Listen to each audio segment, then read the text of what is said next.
That's what the sign out in front of my office says. MLL For hire.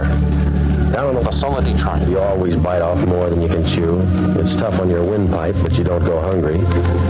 Down here, a lot of people figure it's better to be a fat guy in a graveyard than a thin guy in a stew.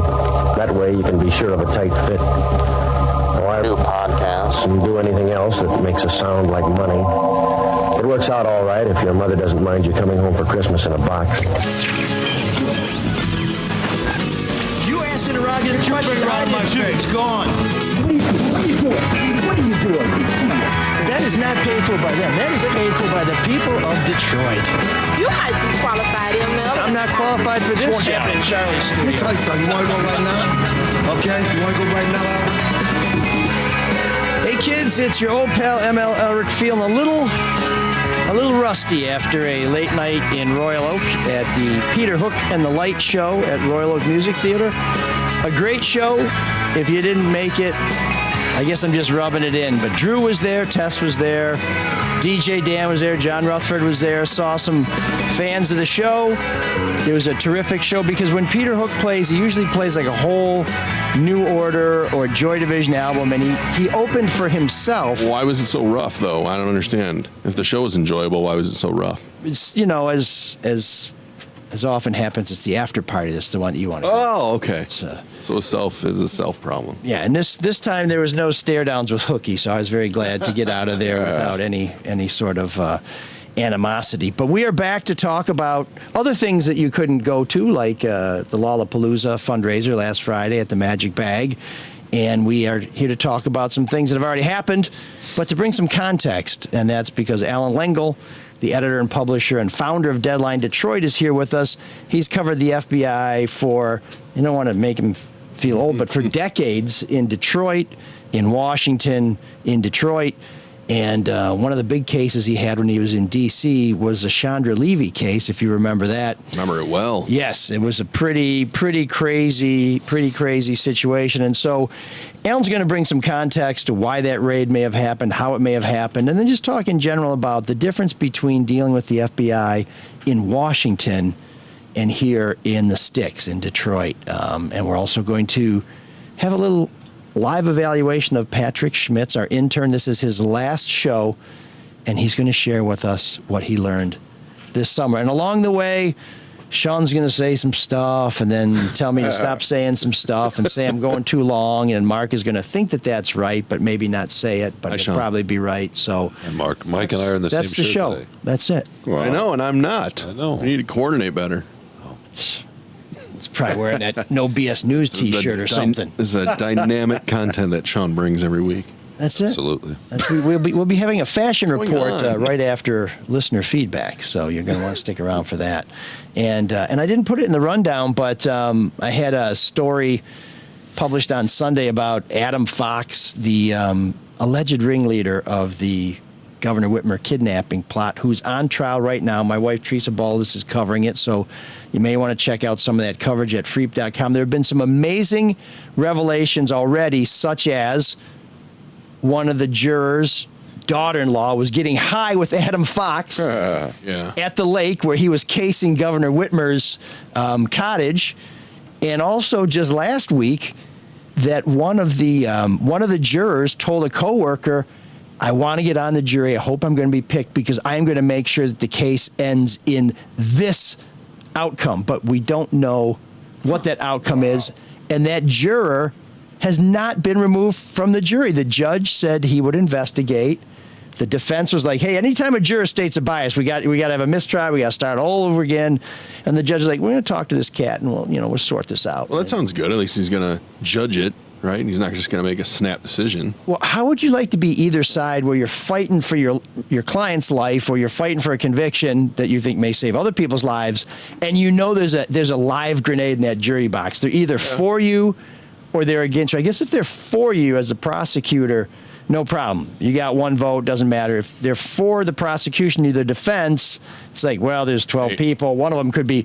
But if they're for the defense, and they're gonna move to nullify a verdict or go for a mistrial or hung jury, the prosecution's basically wasting their time because it just takes one to blow a hole in this thing. I just need one. Yeah, Everything I know about litigating, I learned from Better Call Saul. So I've been watching that. did you watch the series finale? Was last night? No spoilers. No, I have not watched it yet. But what a great show. That was a line he had. I don't think it ruins anything. He goes, "I just need one." Sorry, Mike, that they took over. Saul Goodman. Oh no, I don't want to do a spoiler, but I think he's going to get involved in meth dealing. No. I think so. What? Is that supposed to be a joke because of Breaking Bad? Oh shit! Is that what happens after? No, I mean it intertwines with it. I think it's the best show I've ever seen, hands down. It is a great show. That's the thing about Although prequels. Breaking Bad You know was how it's great. going to end, right? What's that? I said that's the thing about prequels. When the one show ends, you know what's going to happen. Right. It's like, You know, yeah, he's going to get involved in the meth business. Saul's not going to get killed. You know, right? Certain people aren't going to get killed. But it's not just a prequel, though. That's the thing. Right? No, it's very good. We've seen when clips Howard, of him afterwards. Howard, I don't know. ML refuses to watch the second part of the final season. Okay. If I know it's going to happen, Alan, then I can watch it. Alan, it's been out for months. I don't think it's much of a spoiler. So you didn't watch Rogue One because you knew what would happen to the Empire. After Jar Jar Binks, I didn't watch any Star Wars. What's that, Patrick? I said, or any of the other Star Wars prequels either. Yeah. Yeah, I watched. I watched the one with Jar Jar Binks. I think that was a prequel, right? Was That's that with all three of them? wasn't that Hayden Christensen with the little rat tail? Oh, that was a tactic. Did you wear that a one. rat tail? I bet you did. No. That totally fits his personality. I did have a fantastic flow. does. A but I skinny never tie and a never rat had tail. a rat tail. Hey, you want a good prequel? Watch Prey on Hulu, the prequel to Predator. Are you a Predator fan? You would strike me as a Predator fan. The Schwarzenegger movie? Yeah. I don't know that I've ever seen it. What? That might be the only Schwarzenegger And movie you I have call not yourself seen. a man. Sean was concerned that they I watched. they did not welcome aliens to Earth. I like they watched should. The Terminator. That's not the Bully Predator, for though. you. That's not Predator. No, there you go. Good stuff there. That Predator guy. Did you see Predator? Yeah, I watched it. All right. I Ain't Got Time to Die. That was the best part in the whole thing. Yeah. You got to watch Prey. If only he had really died and not Oh, the become movie. governor of Minnesota. It's a prequel. Have you watched The Outlaws with Christopher Yes, Walken? I'm going through Season 2 is right coming out. It's already we out. just finished Slow it down. last night. It's really fun. Yeah. It's very good. I love how ML's always behind. No, How much have you watched of season 2? Sorry, Mike. 3 episodes, I believe. And how do you like season 2 compared to 1? It's good. I mean, it's really well written. It is. It's Yeah, fun. I love Stephen Merchant. Oh, so he's anything he great. does is phenomenal. That's He's our a- recap. Yeah, sorry, Mike. There you He's a go. mass talking about murderer him? or a serial killer in some series.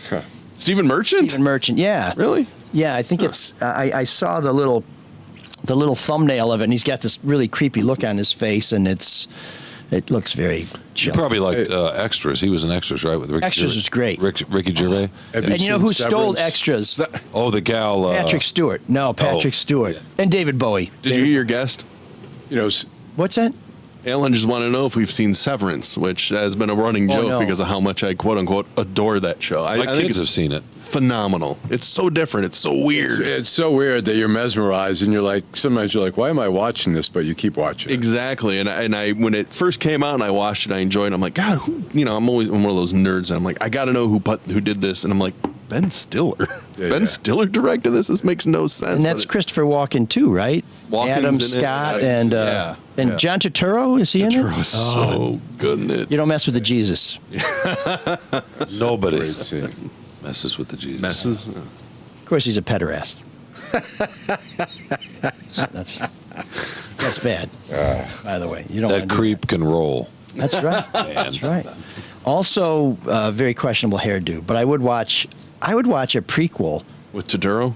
to The Big Lebowski, like when he is drafting the Port Huron declaration. Yeah, that- Not the sellout second one, but the first one.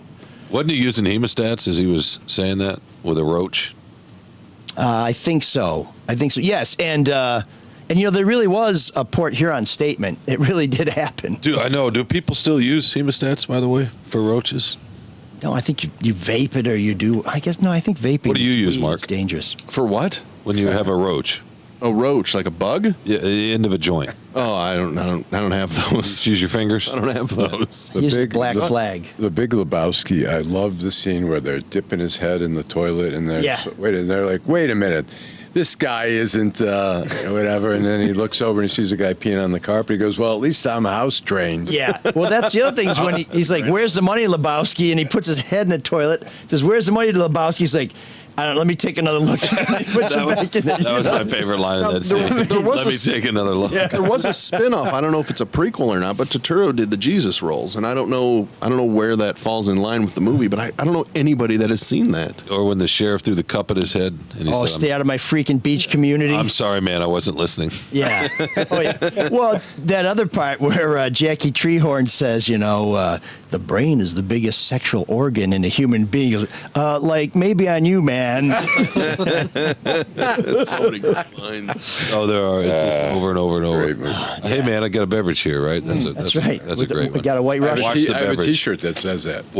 Is it watch the beverage? Or I have a beverage. I can't I remember. can't remember. You have a T-shirt that says that? That's Yeah, awesome. yeah. So that John would be- Polito's. You'd be a Caucasian with a Caucasian then. Yeah, right. Because that's what the White Russian said, can I get a Caucasian over here? We've talked about John Polito on this very show. Yeah, he really loved his work, man. He's I love your style, dude. Are we allowed to tell jokes on the show? A lot of moving parts here. A lot of moving parts. He was in Miller's Crossing, too, right? I've heard a great joke. Yeah, he was gotta wait till he's Dane's done. boss. Yeah, and he hit his son, and his son in their started own crying. world. He said, what's the matter? Did somebody hit you? Yeah. Your guest is trying to speak again. Anyway, sorry, Alan. Alan. Can I tell a quick joke? Sure. It's never been done on this show better be before, but funny. maybe you'll be the first. Okay, let me see if I can fit it. I'll try to make it quick. There's this Jewish guy. He gets married. He goes to work for his father-in-law, and he's got a garment factory. Shows up the first day. The father-in-law says, hey, welcome to the family. This is so great. Right away, off the bat, you've got 20% of the business. He goes, now I want you to be ahead of production. And he goes, son-in-law goes, yeah, production, that's not really my thing. He goes, okay. He says, I'll put you ahead of marketing. He goes, marketing, I'm not so good at that. And he goes, all right, I'm going to put you ahead of HR. And he goes, I'm not so good with people. And the father-in-law finally says, what do you want? And he goes, well, I was hoping maybe you'd buy me out. Solid joke. Nice. Very good. Nice. Before anybody writes the letter, Alan is Jewish. Okay, Yes. we just want to. Right, I can say all the bruchas and... That's right. I'm You can going to make be. those jokes. I'm going to be doing a set of Irish, Scottish, Hungarian jokes later. So Viktor Orban, stay in Budapest, you neo-Nazi freak. So, have you been following? Just keep going. Have you been following Don't Viktor stop. Orban Just stop. came to America Just keep to going. basically say, hey, the Nazis are great. By the time he gets back to Hungary, his own guy has quit. I mean, when you quit on a dictator, that's really saying that you're a bad dude. You're a bad dude. Well, before we jump into our conversation with Alan talking about the raid on Mar-a-Lago, why the FBI may have done it the way they did, and just in general, how the FBI operates, because in addition to Deadline Detroit, which is a fantastic news site, if you haven't checked it out, check it out. Alan also runs a website called Tickle the Wire that talks about federal law enforcement issues, and there's a lot of great content there.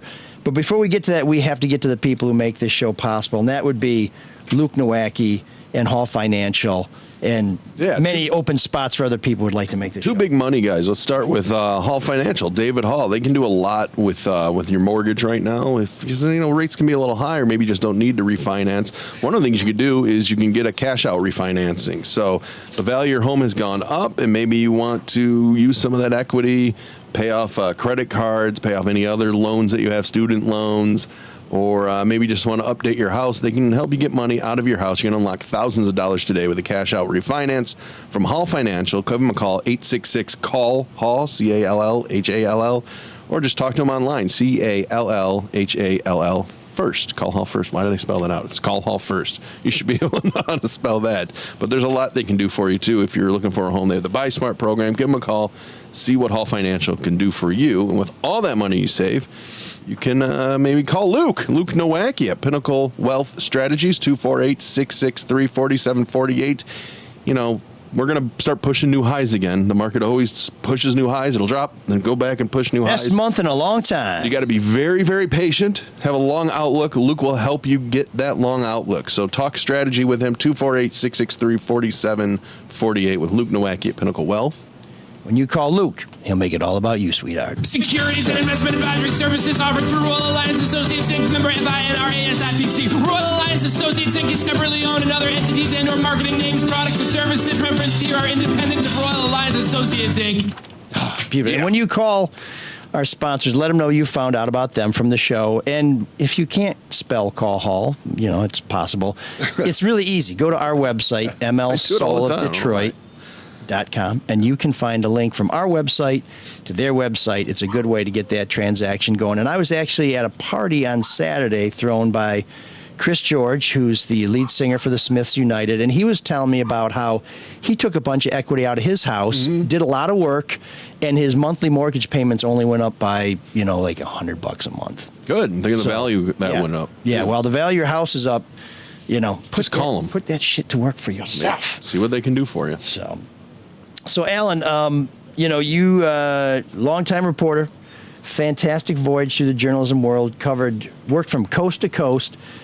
But after working at the Detroit Free Press, Detroit News, I wish you were at the Free Press. After working at the Detroit News, covering the feds, you went to D.C., covered the FBI and federal matters for the Washington Post, and have come back to Detroit to run Deadline Detroit. But one of the things that I think people are wondering with this raid on Mar-a-Lago is why was it done the way it was done? And we've seen in the past that sometimes the feds go in there gently, and sometimes they go in there somewhat aggressively. What do you make of this whole operation down there in Florida? Well, I mean, it's interesting. First of all, something like that, it goes at the highest echelon. I mean, and Merrick Garland did. I mean, it was obvious that he would have to sign off on something like that, which he did. My guess is, I mean, Trump wasn't there. I think they coordinated with Secret Service, knew where his movements were, made sure he was not there. They had, witnesses there. They had, I'm sure they called the lawyers shortly before and said, you need to be down there. They allegedly watched it on their closed circuit security cameras. They watched the raid happen allegedly. So were they like a nanny cam or something? Yeah. Streaming? Well, I mean, oh wow! You sure? Come on, Mar-a-Lago. I'm sure there's cameras everywhere there.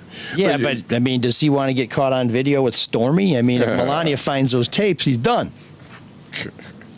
But I, there's no question that was the final step. I mean, they asked for the documents. They realized, I'm sure they had inside, information that the documents were still there. And who knows? I mean, there's rumors that maybe it was Melania or maybe, the children. Barron dropped a dime. Right. The Barron, old man. I've always predicted Barron was going to be his downfall because Barron was going to see what a jerk his dad was. But or maybe he just wants to take over the empire. That's how you move out the top. You cut it off. But I think, when you do something like that, it's such a big deal. Look, everywhere, cases like here in Detroit, I'm sure the Kwame Kilpatrick case went to the top attorney, to the attorney general, went to the top of the FBI. Those cases, particularly when it deals, with a black person in a city, in a majority city where it's going to be a super sensitive case, those go through all very much to the top. So when they do something like that, it's a drastic move to, but we've seen drastic things. Look with Cohn. They raided his attorney's thing, which is also a really highly unusual thing. But we have Michael Cohen, the former lawyer for Donald Trump. And, Cooley Law School graduate. That's right. Yeah. Good. Western is very proud. He's a Bronco. There's one big problem with that, in that it kind of creates a paradox because it's Merrick Garland. That's why people will say this is just political. But at some point, a judge does have to sign off on a warrant. Oh, yeah, right? absolutely. Right. So it was a magistrate judge, but they're still like a judge. So if they're federal judges. If this was completely and utterly out of line, that magistrate judge could have said, you may be the Attorney General of the United States, the top law enforcement official in the land, but this shit ain't going to happen. Look, after William Barr, I think Merrick Garland came in there and said, I'm going to try to make this Justice Department what it was, or, at least perception-wise. And so the perception of him is super cautious. There's career prosecutors there who I have a feeling, and this is totally speculative, put the pressure and said, no, we need to do this. And, and he's like, all right, I guess he doesn't want to be looked upon as a wimp because the Justice Department is supposed to have sort of a tough ass, much like the FBI. But, you have the feeling that he's super cautious. But look, the January 6th hearings have really lit a fire, I think, under the Justice Department that they really have no choice. I think Merrick Garland would like to avoid it. I mean, we have also, for everyone who talks about we need to indict Trump, there's people, what about Hunter Biden? And I always say, look, if you got the goods on him, indict Hunter Biden. It'll make it that much easier to indict Trump. I kind of wish they would, just at this point. You don't need to raid Hunter Biden's house because he's leaving his computer at the shop. Yeah. So, you just come by and pick it up. A lot of truth to that. I mean, that's what's so weird. They're balancing, the political argument along with trying to do their job, and that we don't know why this warrant exists, right? They won't release this affidavit because the investigation is still going on. It's not, So I mean, look, the affidavit even if they redact names in that affidavit, people are going to start to speculate, try to narrow it down. They'll say so-and-so has been down the basement, saw this on such and such a date. They'll put it together. I think right now there's a lot of wild speculation who the snitches were, so to speak, but who knows? I mean, it'd be great if it was Melania.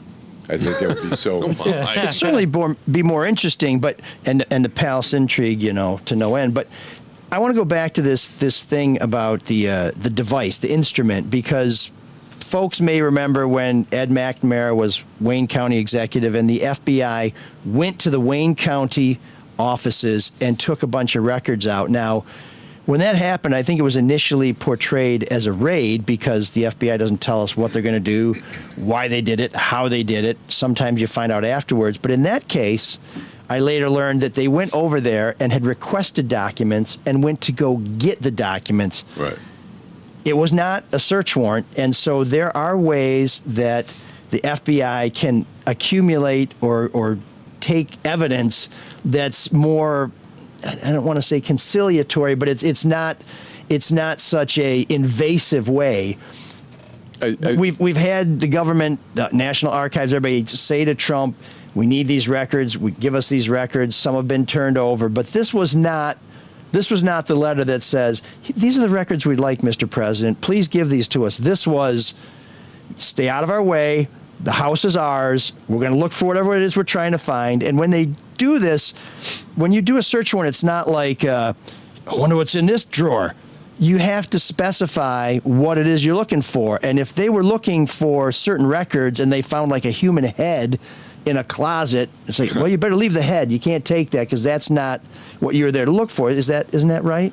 That I'm not sure about, but I'm sure you could get another. Well, there wasn't a head. Let me just clear that up. Yeah, that's you could fake get another news. search warrant for that if necessary. But you can't go on a fishing expedition. You have to kind of know what you're looking for. Yeah.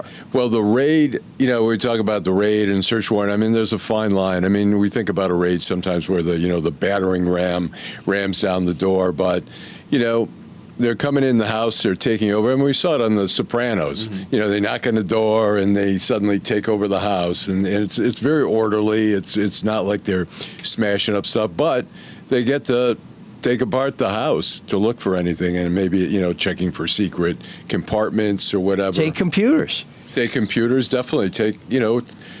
Yeah. So in all your time covering stories about the FBI, I mean, this has got to be something pretty serious.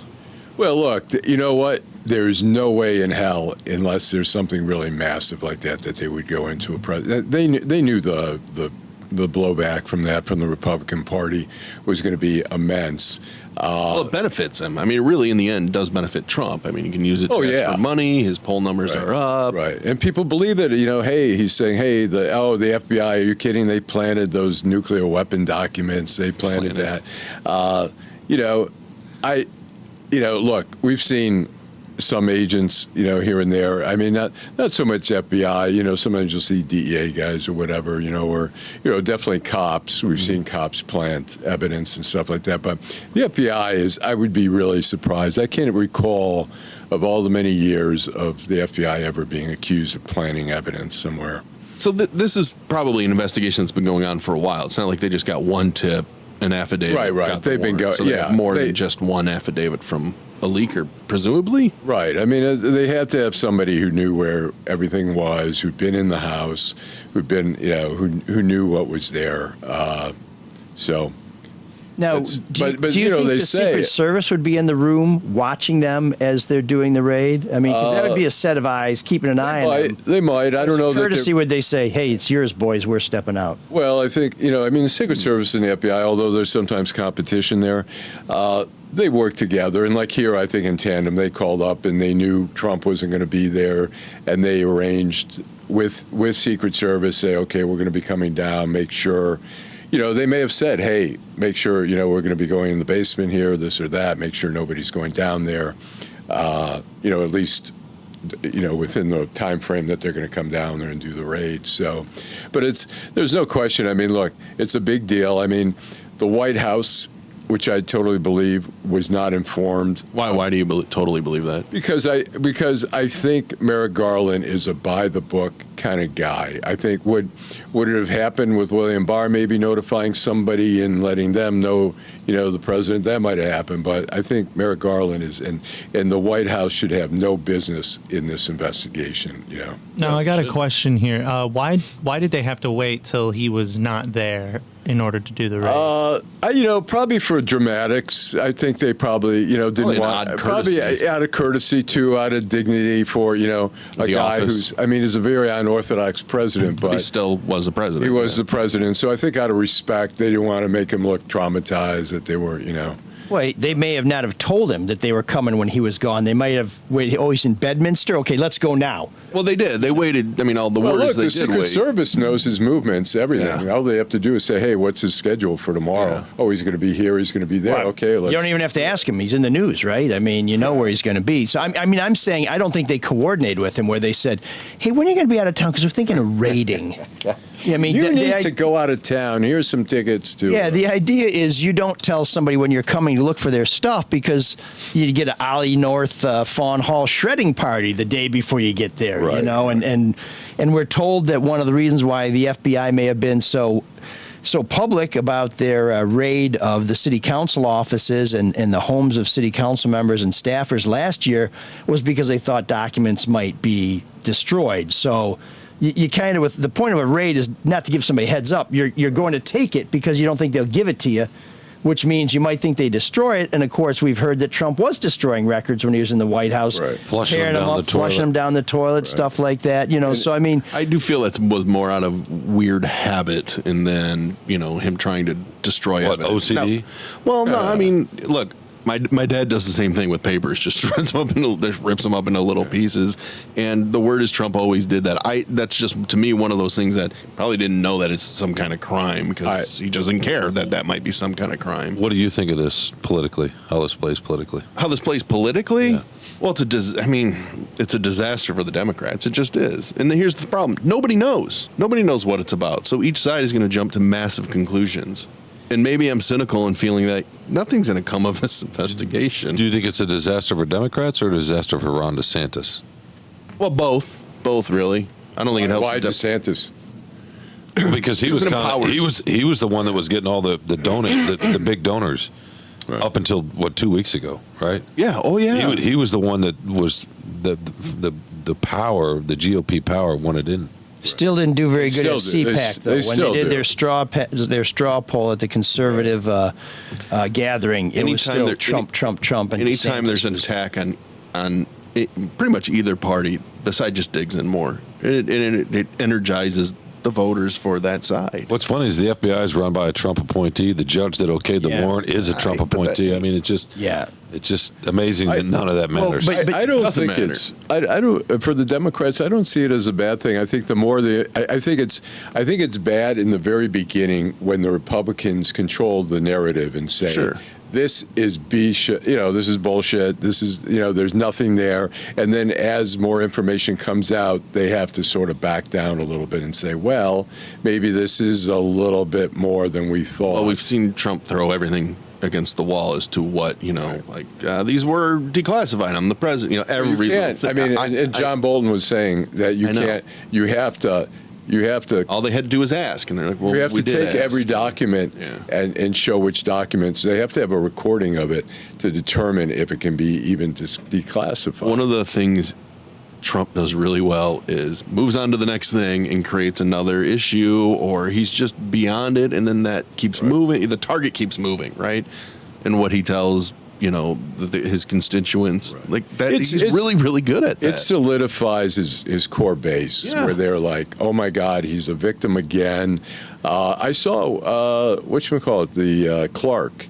The deputy, the former Jeffrey sheriff Clark. No, from the Attorney General's office, who was willing to take over Jeffrey Rosen's job, and he was commenting on Twitter about Barb McQuaid, and he goes, "Oh my God, she's got such a bloodthirst for Trump," going on and on. But that guy, if you watch the January 6th hearings, that guy was the lowest of the low in that department, and he was the most unethical, most compromised person in that department. Yeah, he was willing to break laws. I know who you're talking about from the J6. You mentioned John Bolton. He was on Newsmax. I don't know if you saw that clip or not, and they just went apoplectic. It was because he was trying to argue that the Justice Department was doing the right thing, and everything was followed, and all the rules were followed. Then he started arguing that the world was just safer without Trump in the White House, and Anchor just had a seizure.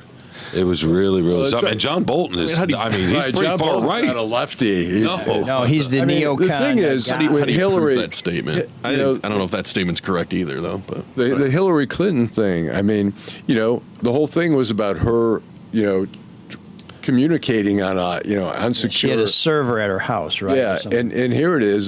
Supposedly the Trump children were doing that, but also, this is a much grander thing. This is intentional. Well, if you think one should be investigated and have a public hearing in front of the Senate, then maybe the other should too. Right. With the Hillary Clinton thing, that's not how it works in the real world, right? Yeah, the Hillary Clinton thing, I think, was people that I knew in the bureau were surprised that she was not indicted. They were really expecting an indictment out of that. So. For what now? Tell us a little bit about, because that case has been a few years old. For using a server that just not securing confidential documents, and they thought, and people fairly high up in the bureau expected an indictment out of that, but let's talk about that for a minute, because we had a big raid here with the city council members. It's been a year, and we don't know any more about it than we did then. And that's where I think, ultimately, this could be very damaging to Trump, but certainly not in the short term. It all depends on what they found during the raid. And sometimes when they do a raid, they think they're going to find something, and it's not what they think. We saw the feds raid State Senator Burt Johnson's house and offices a few years ago, and they found nothing. In fact, I was told later on, one of the things that astonished them was this guy didn't have any work product anywhere. They're like, what is he actually doing as a senator? So you may go looking for something and you don't see anything. Sometimes the raid will be because we got everything we need, but we want to see if there's more stuff, if it's even worse than we thought, or I guess maybe if there's something exculpatory. But these things take so long that if you're the guy who's raided, you can play this for maximum benefit, as Trump is a master of, for a long time before somebody finally says, oh, you know what, here's the really horrible thing. You're like, okay, I guess you got me, but it's been 2 years later, so who cares? But in Washington, you have people who will talk to you about that, like, we really think Hillary's going to get indicted. Mm-hmm. In Detroit, you can't get somebody to call you and say no comment. What is the dynamic like in the relationship between reporters in the nation's capital and here in one of the regional offices like Detroit? How different is it? Well, you know what? When I covered federal law enforcement for the Detroit News from 88 to 95 until I went on strike, the relationship back then, reporters went to all the going away parties and Christmas parties. We got the Golden Galleon Bar. There was a whole variety. Now it's Tommy's. Tommy's was, there were Secret Service agents, FBI guys. It was different back then. You had the heads of all the agencies who were all vying for attention. They were holding press conference. Even the IRS, the Criminal Investigative Unit, was holding press conference. And plus, everybody at that time, was trying to go after drug money because they were able to seize it and keep it for their agencies. So this is the crack epidemic you're talking about. Yeah. So, the streets were running red. Yeah. And so in D.C., Pretty much the same thing. I mean, go out for beers with, agents and whatever. I mean, it's the same. It's a lot of work.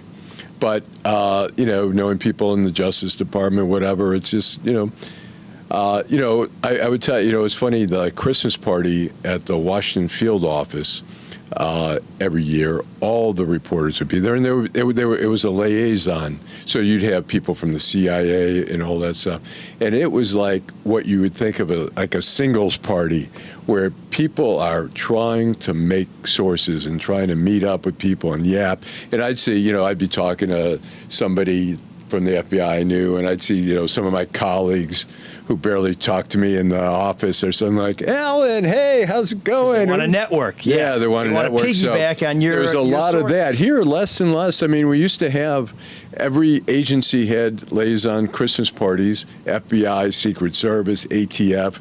We went to all of them. I don't even know, The DEA parties were the best, right? Oh, my all God. the seizures. Oh, yeah. So, this never showed up on an evidence log, but you guys everybody take a little bag with you. The DEA parties were wild until they Just kidding, until they DEA, weren't. do not kick in my door.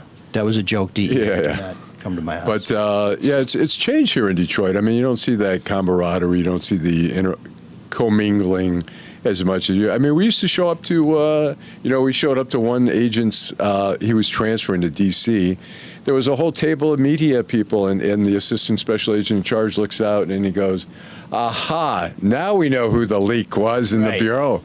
But it was okay that we were there, and it wasn't a big deal. Now, But in D.C., don't you find there are more things where there are not for attribution briefings where high-ranking federal officials will bring in reporters and say, okay, you didn't get this from me, but here's what's going on. Just want to kind of keep the record straight, let you know what we're thinking, and then, You see that more like, I don't know so much I've with never the been FBI. anything like you that see it in more Detroit. with the State Department. You see that with, you call the CIA, the press person at the CIA, and they'll be like, make a statement and say, okay, you can just say a CIA official. Makes you look great. Like, wow, I know Yeah, people. I penetrated the puzzle palace. Right, but I don't know that the FBI did that kind of stuff, really, the FBI, Justice Department. You see it more with the State Department and things like that, where they're going, okay, this is a briefing. You can quote, a source or a high-ranking person, but I didn't see that so much with the federal agencies. In all your time covering the FBI, have you ever seen them do something so overtly political to go after somebody? God, I would have, it's something I'd really have to think about. When we talk about raids, though, I covered Congressman William Jefferson. He was out of Louisiana. New Orleans, and I actually went down there while he was under FBI investigation, followed him around on the campaign trail, but they raided his house in New Orleans. They raided his house up on Capitol Hill. He was at his house in New Orleans, and they just had the family members like sit over here. They found some FBI marked bills about $90,000 in the freezer, wasn't it? Yeah, it was funny. I broke that story originally. The source would not tell me how much, but he said, yeah, they found money in the freezer. And then I was trying to find out, and it was funny, I was at lunch with somebody, a source, who did not intend to tell me. And we started joking about something, and he goes, oh, yeah. He goes, sure. Everyone has $90,000 in the freezer. And I'm like, ding, ding, ding. So I waited a week because I didn't want to make him think. And then I got confirmation from somebody else and had that. But they, there's a thing where they weren't going to give him the courtesy of making sure that he wasn't at home. So with the president, it's such a big deal. I mean, it's unprecedented. Well, it's never happened. But Trump is also a, unprecedented kind of president. I mean, he's very, very different. I mean, he flaunts. Are you surprised politically to see, the opinion of the FBI shift? I mean, it used to be The left hated the FBI, thought they were strong-armed. Yeah, they were trying to get Martin Luther King, the Kennedys, you name it. And now we've seen like Ruby Ridge, Waco, and all this stuff. Well, the FBI will tell you that's the ATF. That was the ATF, not the. Well, are they part of the Justice? I mean, the Justice Department. They all got it. Yeah, they're all. There's. I think it's gotten better. There was a lot of competition between the ATF and FBI. I remember there was a bomb that went off in Friendship Heights in D.C. ATF was there first, and then the FBI came out and said, "This is ours. It could be a terrorism thing," and the ATF is pushing back, and FBI goes, "Hey, send some more people up," and they just overwhelm and take over. And there was a lot of there's a joke about federal law enforcement, and there's a swearing word here, but the story, I can handle it. Okay, the story goes. So there's a ATF dog, a DEA dog, and an FBI dog. First they send in the DEA dog into the house, and the DEA dog sniffs out like 20 kilos. Then they send in the ATF dog, and he finds like 28 Ks. And then they send in the FBI dog, and he fucks the two dogs, and then holds a press conference.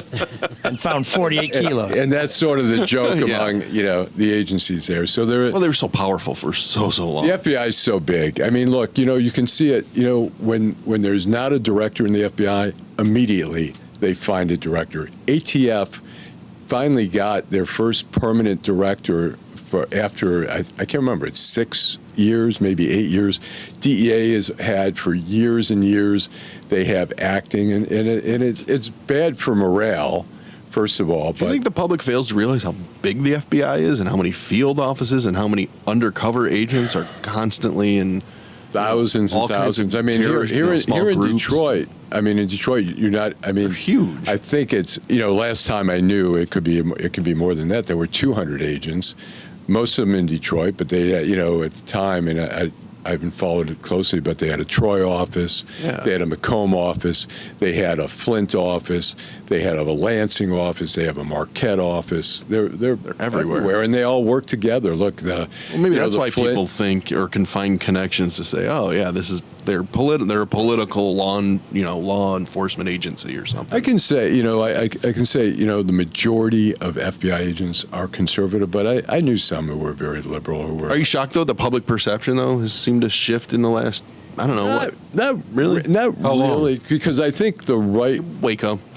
From Waco on. Do you think that's right though? I mean, I think the left thinks of the FBI, and I don't want to generalize for everybody, but by and large is sort of a professional class and would prefer the FBI be investigating than a local police force by a long shot. Yeah, absolutely. And I think what you're talking about goes back to Hoover. Right. Well, yeah. I think that started in the anti-communist stuff, and I think that really has started. I mean, that changed to me in the '90s. Started maybe even under Clinton. I mean, we saw a lot of bad news, stuff that when we found out about Hoover, all the dirty stuff, dresses. What he did, and I think that really tainted the FBI. But the FBI has got. It's got a million lives. I mean, it gets tainted. It gets involved in some scandal. I mean, like the Grand Rapids case with Whitmer. I mean, you have the FBI. One guy, what was he, assaulting his wife because she didn't want to go to a swingers party. Right.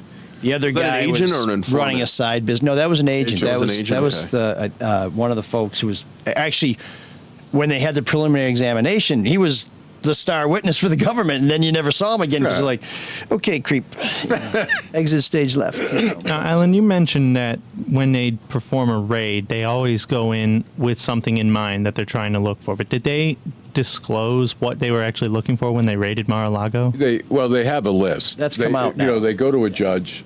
Yeah, it's been disclosed. But, when they go to a judge, they say, we have probable cause, and here's what we're looking for. I mean, the judges try to be very scrutinizing about it. They're, and there are judges who will say, "Sorry, this is bullshit. I'm not, I'm not signing." You got to make it better. Now, has the search warrant return come out yet too? Because there's two parts of this. When a search warrant is executed, it says, "Here's what we're looking for," and a judge signs off on that.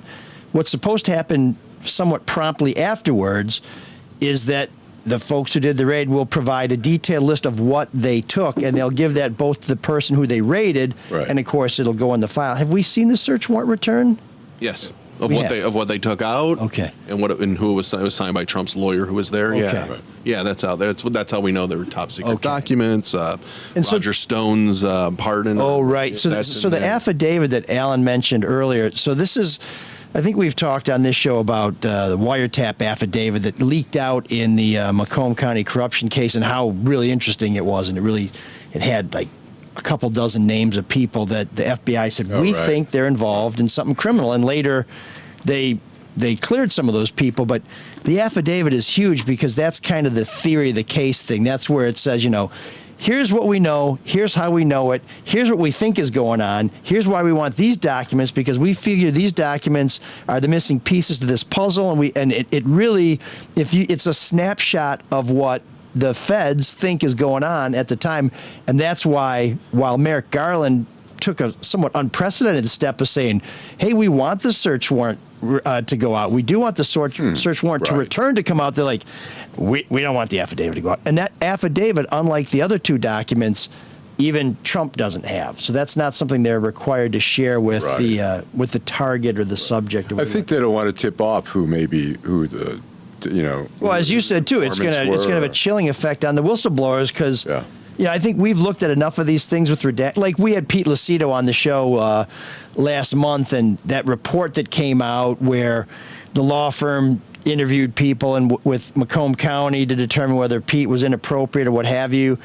They blacked out a lot of names. I have not covered Macomb County in 20 years, and I knew who some of those people were. And if you cover Macomb County or work in Macomb County, they may not have wasted the ink because it was a waste of time. It's just like, I know who that is. I know, and they always seem to miss somebody's name. There's always this like, why don't you black out this one? It's like, well, we meant to. Well, I think also, when you have informants who are saying, okay, I'm going to help you out, but you got to protect my identity because, one, my career is shot, I'm never going to get a job again, and my family's life is going to be in danger. I mean, imagine the person, if it's somebody, who worked with Trump or whatever, who is the informant. I mean, that person's going to get death threats, their family's going to get death threats. It's like, this is a nasty environment. Just ask Lindsey Graham. That walk he took to the airport was enough to get him back on Team Trump after January 6th, after he said, it'd been a great run, great times, real like president, but that's over. It's like, well, no, it's not. Once you get frog walk to your plane, it's like, I'm back on the team. Alan, before we let you go, I think one of the biggest cases, one of the stories you covered that people would remember because it was such an amazing story, was the Chandra Levy case. Tell us a little bit about how you got on that. The Chandra Levy case. I'll tell you, originally I walked, there was an intern missing for about 5 days, and I was at the intern with the FBI. No, right? Wasn't she? She was with the Bureau of Prisons. Oh, okay. She was from California, Modesto, California, Chandra Levy, and she'd been missing for about 5 days. And I think we did a little in Metro section. It was probably an inside story, And so I walked in one day, and my editor's like, "Hey, can you try to gin this up, see what's happening?" So I find out that she had spent the night at Gary Condit's house. So it was a congressman. It was a congressman. So we did that. Fantastic hair. And then I actually got a great break. I was calling around to different sources, and I called one federal source, and I say, "Hey, man, are you working on this Chandra Levy case?" He goes, "No." He says, "But if I hear anything." So he calls me the next day, and he says, "You're not going to believe it, but someone put a report on the whole case in my mailbox." He says, "You want me to read it to you?" And I'm like, "Oh, yeah, go ahead." So that doesn't happen in Detroit. There is a difference between Washington and Detroit. And so he reads me the whole report, and it's everything from the aunt talking about the affair that she had and all that stuff. And I rode out to the aunt's house. She lived on the Eastern Shore, and we talked and we developed a relationship. So then the next phase was I wrote a story about Condit telling investigators, because it was in the report, saying that she had spent nights over, and that she and so the little nuance there was that I had to clarify with some other sources, because the report was a little off, because it said that, in the report it said that Condit admitted that he had, and it was basically an FBI report, and it was like they call it 302 report, and it said that he admitted to having an affair. So I talked to other people, sources on the case, and they said actually, specifically what happened is they said, did she spend the night over? And he goes, yes. And he goes, so you were having an affair? And he said, you figure that out. And so when I published the story, Condit had an attorney out of San Francisco who's on CNN, and he's screaming, this is, bullshit, we want a retraction. And I'm getting calls from the media saying, hey, they're asking for a retraction. So I get a call from Gary Condit's chief of staff, who is just a total jerk. And he calls me up and he says, hey, we want a retraction. And I said, well, because by that I had 5 sources on this. And I said, well, I'll tell you what, there's a guy in the police department, and this is true, there was a guy, a spokesman who I'm still friends with, Sergeant Joe Gentile, believe it or not. Gentile and Jew? Yeah, Gentile and Jew. Yeah, he had a lot of jokes for that. He was always, but if Congress members were wrongly accused in the media or something like that, and the police department could correct it, they would go on the record and say something. So I said to him, you know what, go to the, because I knew the story's true. So I said, go to Sergeant Joe Gentile, and I said, he'll come out and make a statement if it's not true. And he's like, how dare you suggest that we get special treatment?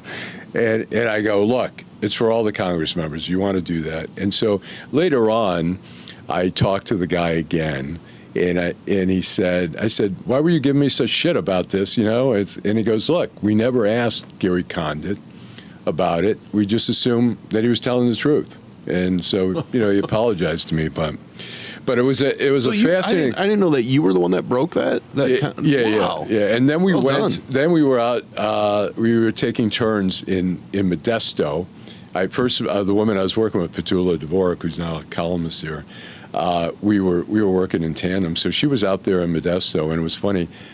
Part of that report, and this is such a surreal part of in the report, talks about a gardener for the Levy family, who was this black minister, and he was telling the Levys, yeah, my daughter too had an affair with Gary Condit. She was like 19 years old working at Wendy's, and so hot and juicy. Yeah, was that God? I don't remember that part. That's of a the Wendy's. Story. Was that true? Oh my God! Well, you know what? So here's the weird part. So Petula is out there. I'm back in D.C. and we're working all day together.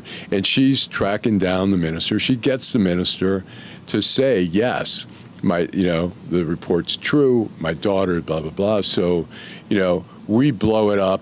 This is like this huge story. And he's on the record saying that, right? Yeah. He's on the record saying it. Yeah. And so, what the hell? Abby Lowell, who used to be Clinton's attorney, he's on the phone with me screaming, this is bullshit. I think it was right before we published. He's going, this is bullshit. We'll give you a timeline.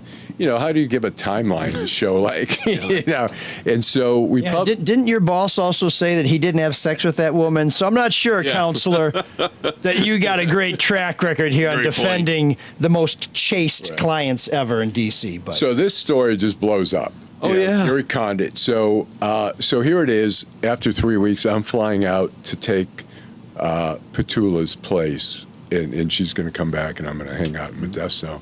And so that night, as I'm flying out, she's picking me up. She's outside the airport.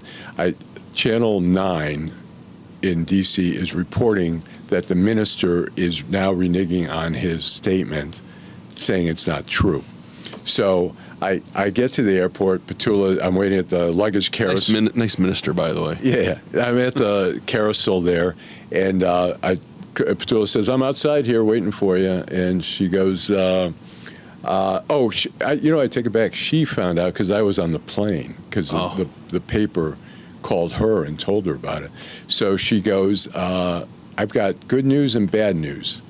And I'm like, well, let's hear the bad news first. And she goes, no, I'm going to give you the good news. I got us some different, I got us a couple hotel rooms in San Francisco here, and we'll drive into Modesto early in the morning. So I said, okay, great. I said, the bad news. She said, I'll wait till you get in the car. So I get in the car. When she's locked the doors so you can't escape.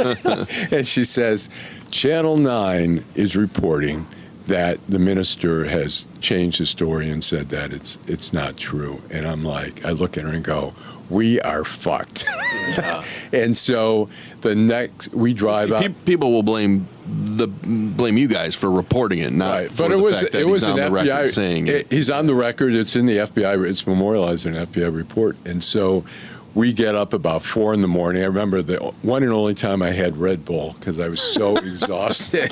I say pull in this 7-Eleven, and we drive to Modesto. We pull up to the Levy home. There are trucks, the TV trucks and everything. And then we go to the minister's apartment, and there's also TV trucks, and we're waiting for the minister to come out. And Petula by now has a relationship with the minister. And we're waiting, and the minister comes zooming out. He's in a passenger seat, and somebody's driving, and he goes. Got a coat over his head. Yeah, right, zooming out right past us, and and Petula's yelling, minister, and he just zooms by, and I look and I go, not good. Yeah. So I track him down. He will for 3 weeks. I tell her, I say, you go back. I'm going to stay here, and we're going to straighten out this story. Every day, I'm calling him. I'm banging on his apartment door. He won't answer. Did you go to church? Did you go to his service? I don't know if he was getting out of the house, but I finally, the window was open. It was like one of these apartments where you have a walkway. Mm-hmm. And I'm like, look, minister, I said, Petula is really, really mad at you. And he finally comes out, and he's almost teary-eyed, and he says, I am so sorry. And I said, come on. I said, let's go. I'll take you out for lunch. And then we're going to have to, I had a tape recorder with me. So we go to lunch, and I say, I heard they gave you a polygraph test, which apparently they didn't because he was taking some kind of drugs. And he goes, oh, yeah, those things really work. And so I took him to a park, and I said, okay, tell me. And so he said, yeah, I made up the story, and then it got out of control. Why? So Condit did not have an affair with his daughter? But then the final phase was, as I'm leaving, the apartment manager who would help me out to try to, get me to him, I brought a couple pies for her and her grandchildren, and her son was there, and her son's telling me that he told him that they did have an affair, but he was afraid for his life for Gary Condit.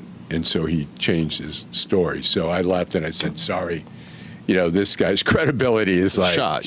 We can't do anything with it. But in the end, then it came fast forward. We're in the newsroom, and Sari Horowitz, who was then working, then it was me and Sari Horowitz working on the story. She's with Terry Gaynor, who was the deputy chief at the time. And, of the D.C. police. Of the D.C. police, and they get a call.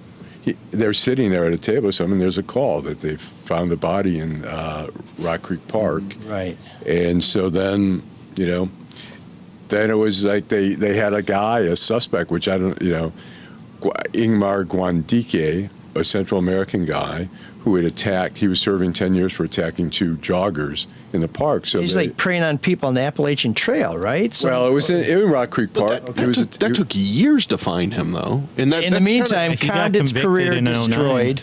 Yeah, well, that's what I was got convicted, and then it ended up the jailhouse snitch was talking. He got out. The jailhouse snitch got out. He's talking to his neighbor, telling a neighbor how he lied about this whole thing, and they ended up dropping the case. They deported him. That whole case is such a mess. But so no one's been convicted of Chandra Levy's murder? No one's been convicted. Yep. And did you ever find out whether the Padre lied or just moved on? You know what? I after I interviewed him, that was it. I heard he had no credibility left. If he had come to me and said, "Yeah, no, really, she did have an affair," and we came to the door that morning, and there was a note on the door saying, "Please leave us alone." Yeah. And so. But he does have a grandson with an amazing pompadour, so maybe that's. Sorry, Mark, I interrupted you. No, so when that whole case was going on, and I'm just watching it and watching all the coverage, and Condit was pretty evasive about. I don't think he would answer a lot of questions or wouldn't take a polygraph. So my question, he was arrogant. He was very slick too. Huh? He was such a dick, and just he always carried his coat behind him, and he thought he was hot shit. So I just, jumping to the conclusion that he had something to do with this disappearance, which obviously he doesn't now. Well, the theory that they were working on for a while was that his wife was coming to town and that she was bugging him because he had promised her that he'd leave his wife. I mean, he was having affairs everywhere. How did his they wife meet, was back by in the way? California. Because I always thought she was his intern, Oh, but you know what it said was? she was an I intern think- for the Bureau of Prisons. No, what happened, I think, it's jogging my mind, but she was from Modesto. He represented Modesto. I think she stopped Constituent Services? by Constituent Services, Oh, wow. which was his That's a strong, full-service office, eh? which was his strong suit. And but he was not the Until bright. it He was wasn't. like one of the blue dog Democrats. He was not the brightest guy, but he was being groomed to run for governor. And this whole thing derailed. It ruined his career. Did the FBI? I mean, he was their prime suspect, though, wasn't he? He was always the guy. You know what? Well, I'll tell you this: that That's he kind was of for a lot. D.C. police, I think. Sources in some people in the FBI were saying, I don't think it's him. Okay. And so, and as it went on, that became stronger. That I don't think it's him. But he did a lot of stupid stuff. He had given I can't remember. There was a gift. She had given him a watch, or something like that. And he, maybe he was so well known by that time. Everybody recognized him. And he was at a park, I think in Arlington or Alexandria. He tried to throw and it he away. dumped it in the garbage. Somebody snitched on him, and he was not the brightest guy, but he looked. He had a great head of hair. Oh yeah, no, that was a quaff, man. Yeah. But bringing it full circle, that's why. his attorney, interesting, I got to know, was Lynn Wood. I don't know if that rings a bell. Oh yeah. But That Lynn was his Wood was attorney? Yeah, out of Atlanta, his civil attorney, not his criminal. Okay. attorney. And Lynn Wood, was suing, National Enquirer, Vanity Fair, and stuff like that. I used to talk to Lynn Wood. And Lynn Wood was a bright guy, a nice, intelligent guy. We used to talk all the time. And so when Lynn Wood started getting involved in all this crazy voting conspiracy stuff, it was about 1 o'clock in the morning one night, and I just said, I got to write this guy. I go, hey, Lynn, Alan Lingle used to be at the Washington Post. I remember you being such a nice, intelligent guy. I said, what the hell is going on? He wrote back, says, thanks for those kind words, Alan. He goes, you'll see. And that was when the whole conspiracy was that people in Fulton County, I think, were hiding pulling out the boxes in the middle of the night. And I don't know what happened to the guy, but he made a lot of money for giving time. I was just going to say. He made a lot of money. I think money in general. Look, for a guy to go from California to get an Atlanta attorney, I mean, he had a good reputation as an attorney. But because the FBI works under this idea that, then you said there were some people that didn't believe Condit did it, bringing it full circle, that's why people don't trust them now in an investigation of the former president. Well, I'll tell you, the Anthrax case is another interesting case because I was at the last 4 years at the Post, I was the lead attorney. They had a guy named Stephen Hatfield. The FBI was on him constantly. And so what happened was at some point that lead agent goes out, walks over to the U.S. Attorney's Office with the head of the FBI in the D.C. field office.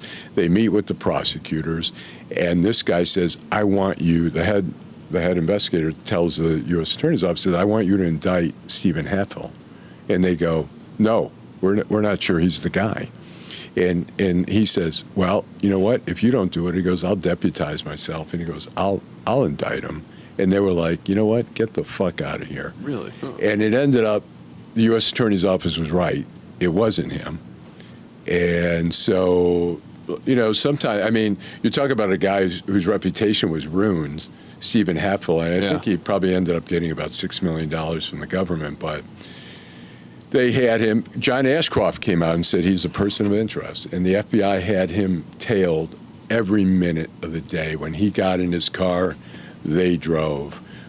Following him, and I'm sure they had his car wiretapped. I'm sure they had his phone wiretapped. Oh, they probably had a little GPS underneath it. Oh yeah. So it's interesting, And look, the other thing, the Oklahoma bombing thing. Oh yeah, James Nichols, yes. And I covered that for the Detroit News. James Nichols was, at the time, I believe it was Louis Freeh, said, you need to charge James Nichols because they had Terry and in McVeigh and the local FBI guy's like, hey, we don't have anything on the guy. And they said, well, we don't care. Pick him up as I can't remember what they called it, a witness, something. See, that's why there's this perception that they're overzealous. They were, they were like just lock. Louis Freeh's like lock him up, and there was a big argument apparently between the Detroit office, and they finally after a month they let him out.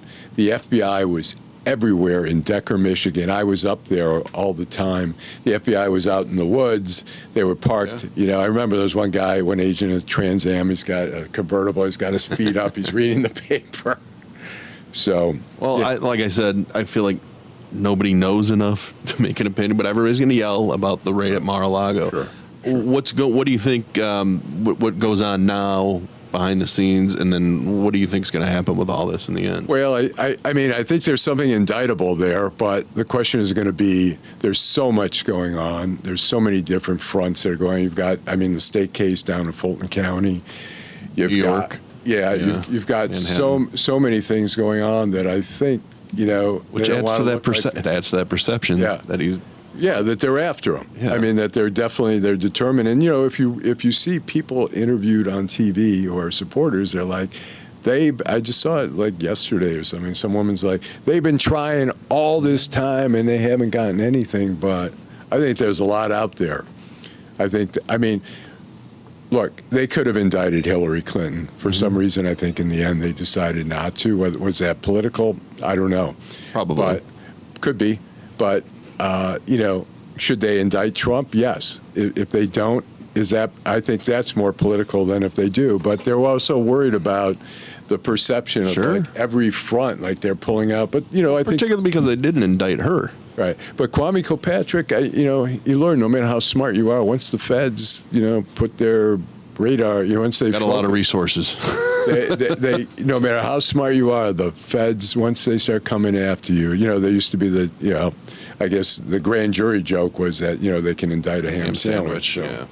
Well, the thing about, and you'll be reading about this in the Free Press soon under my byline, but the process to get a subpoena is not that difficult, and I think I'll speak for Alan here as an investigative reporter, but if we could have subpoena powers, our jobs would be so much easier. This notion of, well, did they take money? And, you just send a subpoena to the bank and say, I want to see their bank accounts. Like, oh, wow, they make $50,000 a year and they got $100,000 balance in their savings. That's a big way to getting an answer. So it's like the Chief Hart case where he was, his income was so much, and he was, and part of the case was they brought in his mistresses, 3 of them, and he was giving them $500 each. And so they did the IRS did a whole draw up on his income and his expenditures, and they were like, something's not working here. Oh, they did that with Kilpatrick too, and that's where a lot of the tax charges come from. Is like, you make $200,000, you spent $1 million. Where'd the other $800,000 come from? And that's where you're in a box canyon because you're like, somebody gave it to me. It's like, who? Nobody gave it to me. It's like, okay, so you found it. It's a birthday present. Yeah. Well, wasn't he depositing more money in the bank than what he earned? I think they eventually proved that there's no way someone would have this much money, based on what they filed with their tax returns. But there also is this structuring thing, which people get caught on all the time because if you deposit $10,000 in your bank, the bank is required to create a report that says so-and-so did this. So you see all these people, depositing $9,500, but it's so obvious that it's just not $10,000 that the feds will look and they'll say, well, you made 10 $9,500 deposit. We're going to charge you with structuring where you didn't deposit. With a subpoena, you can really open the vault and see what's in there. Reporters wish we had it. We certainly don't. But anyways, Alan, I think that the key is, and maybe this is what underlied the Fed's decision not to charge Hillary Clinton, is that somebody may have broken the law and you may have a prosecutable case, but when it's somebody of that stature, I don't see now. They may know already that Trump violated the law by taking records from the White House that he was not supposed to. But you are They're not going to charge him with that, no. Donald Trump with shuffling paper. Right, you know, it's the old if you're gonna go after the king, you got to kill the king. And that's a good thing. You know? Oh yeah, well we don't want to. Which defeats that argument of they're just trying to get. I mean, if they wanted to get him on something silly like that, they would have. Right? Absolutely, I mean, we do not want to become one of these third world countries where once you're president, you have all the power in the world, and once you're not, then everybody comes after you. Because to my mind, we have a hard trouble getting quality candidates to begin with. If you say, if you win, you may still go to prison. I mean, it's... And that's the thing. I mean, look, if Hillary Clinton had gone to federal court with assuming a great attorney, I mean, there's one or two David people. Boies. Yeah, so you're assuming one or two people are going to go, this is such bullshit. I'm not going to convict on this. And then imagine the feds come back with a 25, 35 count indictment against Trump, and he walks on it all. Get out of the way, because it's going to be insanity in America. People are going to it's going to be so emboldening to him, to his followers, and that's a danger. And believe me, I've seen some great cases that look so convincing. We had the terrorist case, the terrorist cell here in Detroit, where we had 4 guys. One guy got totally acquitted. Other guys got, at least 2 of them got convicted on terrorism. It was a totally bullshit case. They threw out the terrorism count. They indicted the prosecutor for hiding, and not turning over. This is the post 9/11. Rick Convertino. Yeah, the 4 schmoes who worked in catering at Metro Airport. Right. They had the fake IDs, and everybody's like, "Oh, they must be Al Qaeda," but they were just some guys trying to make money. I know those guys. I know, Kareem Kabridi, who was one of the guys who's now, he's played for the Lakers. Trucking. What year was that? Yeah. But the raid was 2001. In fact, you know what happened at the Post? Because it was in the wake of 9/11. They were grabbing anybody who looked funny and, had a crazy accent. Well, Kareem told me they came in the house, the FBI comes in the house, and they got an interpreter with them, and they're suddenly like, holy shit, they've got IDs. I mean, they were working in the catering business. They weren't even on part of the main part of the airport. But he's like, when they saw the IDs, they were like, holy shit.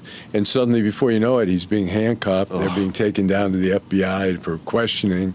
And it was crazy. And I remember coming in, I was at the Post, they were sending, wherever city you had come from and they sent you to cover, like Miami, New Jersey, whatever. So I'm at BWI Airport because National Airport was closed. It's September 14th. They're just starting to fly again. And I remember standing in line. You have to get there 3 hours early. There's a line of people getting on this plane, and there are a lot of military guys. So I'm like, all right, I'm up for that. Yeah. But I remember flying in for their first appearance in federal court, and you're like, oh my God, they've got a sleeper cell. And Ashcroft then makes a statement, which I knew was false because I had a source telling me bullshit. Ashcroft says these people had pre-knowledge of 9/11. 9/11. And so I tell the editors at the Post, I said, no, don't go with it. It's bullshit. Well, the New York Times goes with it, and then the next day they print a retraction.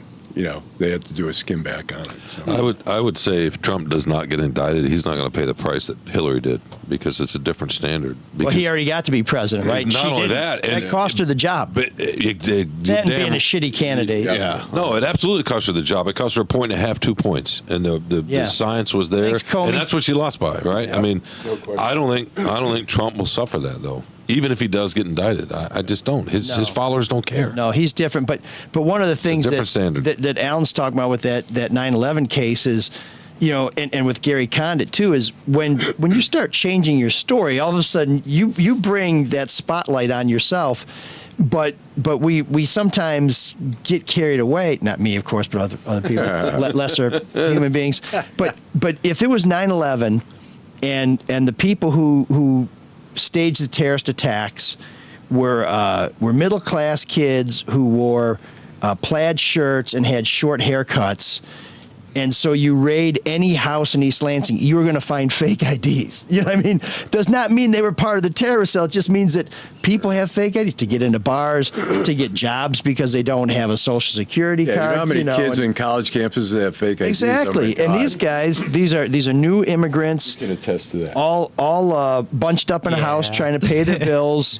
One guy can get them a job. They all go in on this. It's really easy to get carried away. But Trump put it right. I mean, there's no consequences for Trump. I mean, and when he said I can shoot a gun down Fifth Avenue, we thought that was funny, but then we realized how real that was. Speaking of 9/11 and the terrorist cells, do you remember what he said on the radio? On Stern, was it on Stern? Yeah, about how his building was it the tallest building? Oh yeah, well, he doesn't. I mean, it just doesn't matter. I know that's a minor thing, but that would probably end a lot of other people's. That comment alone. John McCain, he went after the father of the Republican Party at the time, and he said, my heroes or whatever. People who don't get caught. Right. He attacked the Pope. He did this with his arm. Yeah, I don't. That would have ended anybody else. I'm friends with that guy who Serge? Yeah, Serge Kowalski. Yeah. And the gymnastics that his followers pulled to justify that. Was he offended by that? You know what? I talked to him about it, but all he said is, Trump said, I don't even know, when people confront him, he said, I don't even know the guy. I don't know who he is. And Serge says, I worked at the New York Daily News. He says, we were on a first name basis. But was he offended at the whole I don't remember thing? In my experience, Serge deflects. It's like, I don't want to talk about it. It's not. He didn't say. I didn't ask, but I did talk about it, and he says, we were on a first name basis. Yeah. So, yeah. I don't know. I remember Greg Popovich, the coach of the San Antonio Spurs, said, it's a fundamental thing. Anybody that has a child, which is a lot of us, right? Yeah. That's one of the first things you teach your child. You don't make fun of somebody like that. You don't do it. Right. It speaks to a hole in your. It just does. The Gold Star families, all that other stuff. Oh, I forgot about that. Yeah, but none of it matters. That's the point, right? Yeah. And this won't either. Private Bone Spurs is Tammy. Well, the whole ET, grab them. Well, grab by the pussy. I was in Oak Park High football game, and I remember a group of friends, we're passing around the phone, we're going, oh my God, this is it, he's dead. Nope. Didn't matter. But that kind of attitude is what makes people dig their heels in on that side, because it's more proof that you just want them gone. Right. Well, the bottom line is, as Hugh Perkins would say, is what comes of this raid. I mean, we know that they must have thought they're going to find something really good, but my guess is, unlike the city of Detroit raid, we're going to hear more about this sooner than a year out. Unless he's in prison, right, Mike? It won't matter. That? Trump. I don't know. I mean, I heard you guys talking earlier about he's going to raise money and all this other stuff, and he already has. No, that's true. But the one thing about Trump I heard Drew and Mike talk about yesterday how his popularity is going up 10 points among Republicans. The thing about Trump and we'll see where this goes with January 6th and all these polls are all crap, but we're going to find out soon enough for real what the impact is, because I do think one of the things that's happening is the loyalty and the commitment to Trump is stronger than ever in a smaller group of people. I think that cadre of people who are willing to vote for Trump and support Trump has shrunk. Now, the question is, like every election, does Kwame Kilpatrick get elected mayor? I say no, but it depends on who he's running against. You don't know until you know who else is in the game.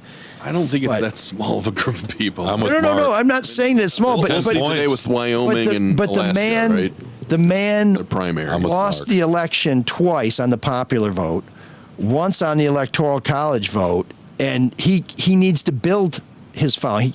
I think it's shrinking when it needs to build, and so. But he's still a kingmaker. Just ask Peter Meyer. Yeah. Just ask that congresswoman in Washington State. But I do think that while people are doubling down on Trump, I think there are fewer people doing that, and I don't think the outcome of this raid, even if it finds something very, very shocking, is going to affect those people who really are still hardcore Trump fans.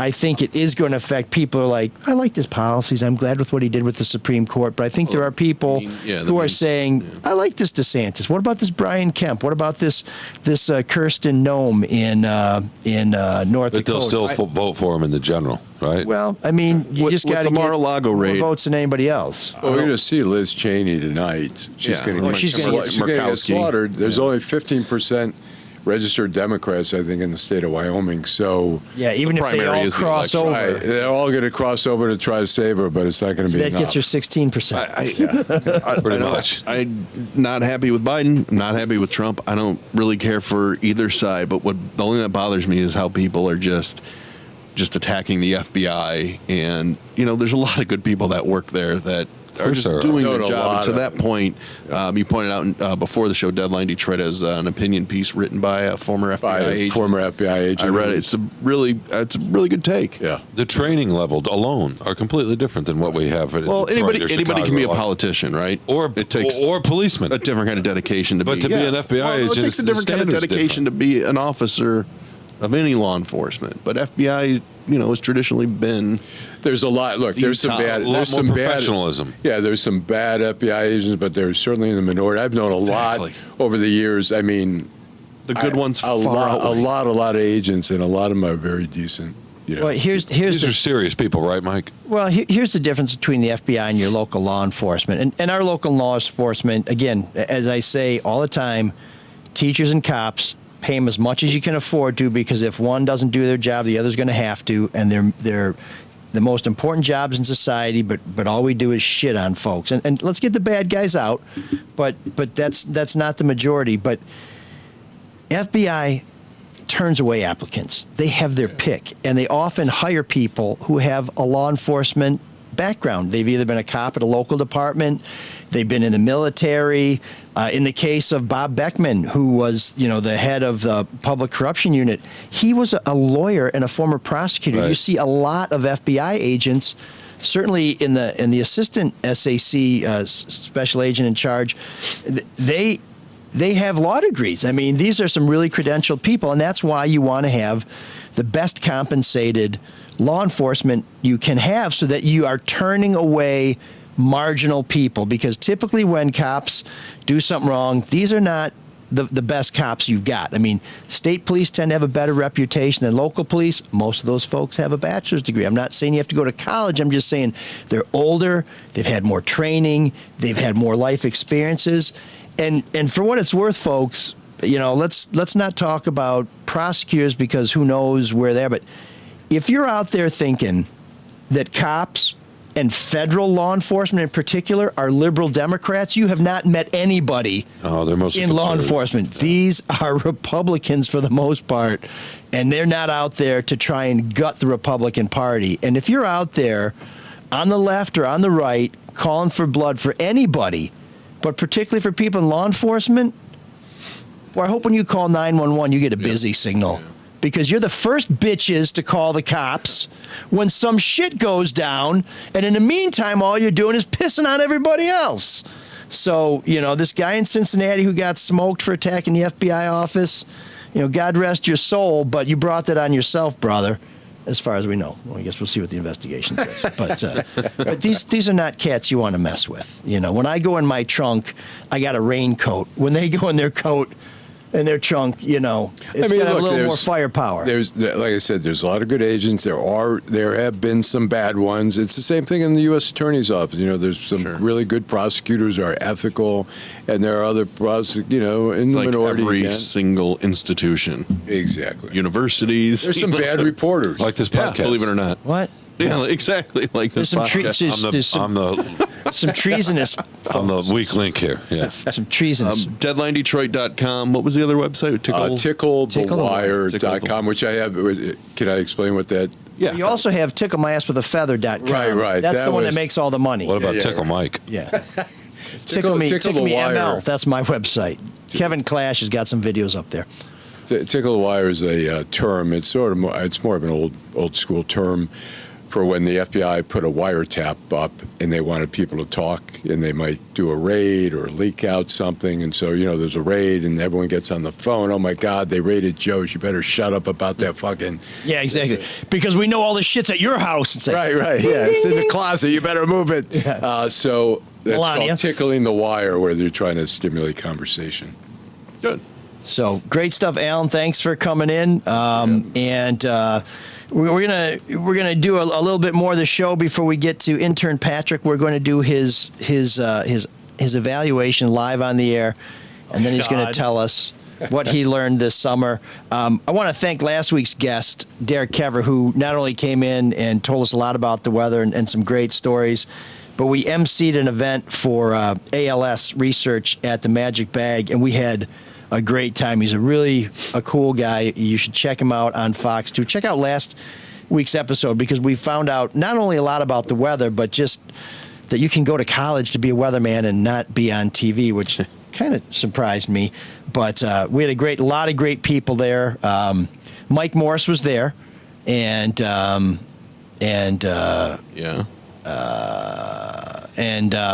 may have said that, hey, I see Mike Morris out there in the audience, but he had to go because he heard an ambulance. And just for the record, he did do a commercial where that's what they did.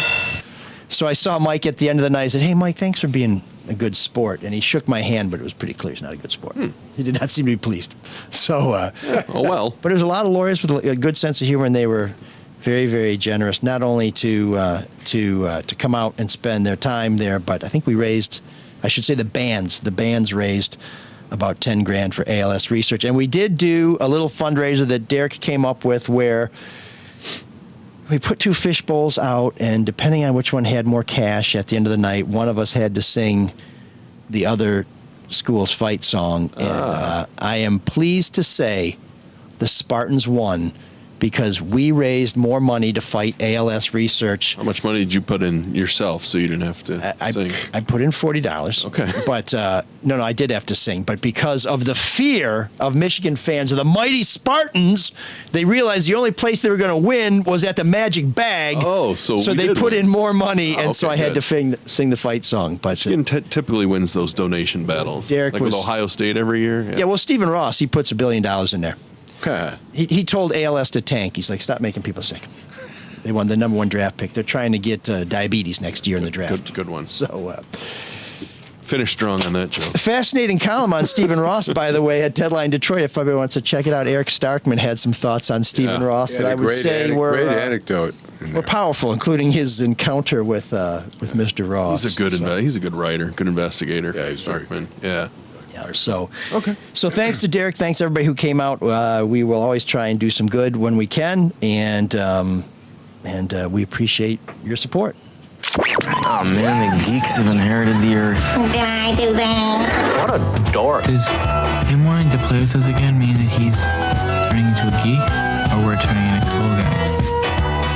New Yorker Glenn Hirsch was so angry that a food delivery man forgot to bring his duck sauce that prosecutors say he killed the delivery man. Hirsch pleaded not guilty, was awaiting trial, and was facing up to life in prison if convicted. Instead, he killed himself, saving taxpayers a lot of money and duck sauce. Good. Well done. Why is he the geek? He killed himself. Because he killed somebody else. Oh, that's right. Don't make that face at me, shall we? We don't want to make light of someone harming themselves, but I often feel that when there's a murder-suicide thing, we'd all be better off if they just reverse the order. Yes. You know, if you want to kill some people because you are hateful and you're a murderer, look in the mirror, start there, and then the rest of us can just get on with it, you know? I mean, it's just, I don't know why people want to hurt other people over shit like duck sauce, but I don't think that we're missing old Glenn too much. Must be some really good duck sauce. That leads into We'll never know. It leads into your song really well. Oh, yes. So, this week, I want to take a look at some dark wave this month. This is a newer band. These guys are kind of post-new wave era. But when you hear She Wants Revenge with Tear You Apart, starting right now. You're going to hear something that sounds evocative of another great dark wave, new wave goth band. So here's She Wants Revenge with Tear You Apart.